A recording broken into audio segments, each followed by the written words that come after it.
is sticking with its brazen lie that bodies lining the streets of Bucha, Ukraine, were somehow fake. This, despite the fact that satellite images prove the bodies were there while the town was under Russian military control. Joining us now, a key member of the House Intelligence Committee, Congressman Jason Crow. Congressman, thanks for joining us. What's your reaction to hearing this totally outrageous Russian propaganda? Well, it is outrageous. Vladimir Putin is maintaining control in Russia based on lies and propaganda. It's unfortunate that a large percentage of the Russian people think that the Ukrainians are the aggressors here, which obviously the rest of the world knows is far from the truth. They are the victims of these war crimes, of these atrocities, of this unjustified invasion. So, Vladimir Putin is doing what he has always done. He's doubled down on lies, doubled down on brutality. He is conducting an invasion that is not going well.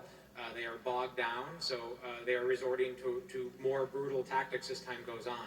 Secretary of State Antony Blinken says Russian atrocities in Bucha, for example, aren't the random act of a rogue unit, but a deliberate campaign to kill, to torture, his words, to rape, to commit atrocities. At what point does that rise, Congressman, to the level of genocide? Well, when it becomes systematic, when it becomes organized, when it becomes a part of a deliberate and intentional plan to eradicate or wipe out a people, that's the difference between war crimes and atrocities or undisciplined soldiers firing on civilians versus a plan.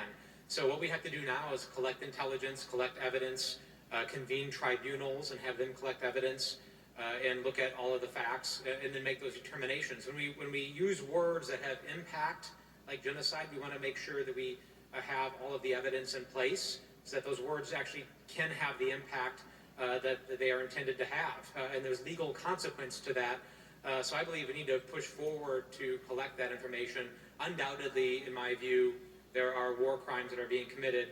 We have to now look at the full picture here and collect the evidence to see whether that raises the level of genocide. And if it does, there need to be prosecutions. And I'll say this, not just of senior folks. Historically, you go after the top commanders, the people that have ordered this. I think we now have the intelligence and the capability to go after junior soldiers, mid-level commanders, those who are pulling the trigger, executing these civilians. Everybody should be held accountable and be at risk of consequence, and we need to send that message very loud and clear. I know you're calling for the United States to send more military aid to Ukraine. If these images from Bucha, for example, or Borodyanka don't spur the U.S. to do that, will anything? Well, the administration is sending tremendous amounts of aid. It's almost mind-boggling how many weapons and how much transfer is being done on a daily basis into Ukraine, and I give the administration a lot of credit for that. But war changes, war evolves. One day is not like the next day. So what we're seeing is the evolution of this war. It is changing. The Ukrainians can win. But we thought 5 weeks ago that the Russian military was the second best military in the world. It now turns out they're the second best military in Ukraine. So the Ukrainians can win, but not without additional support, not without new types of support as they modernize and prepare for a longer-term battle. So that's what we're calling on, is we're calling on the administration to continue their support, to expand it, to continue to expedite it, to meet the next phase of this battle. Congressman Jason Crow, thank you so much for joining us. Thank you.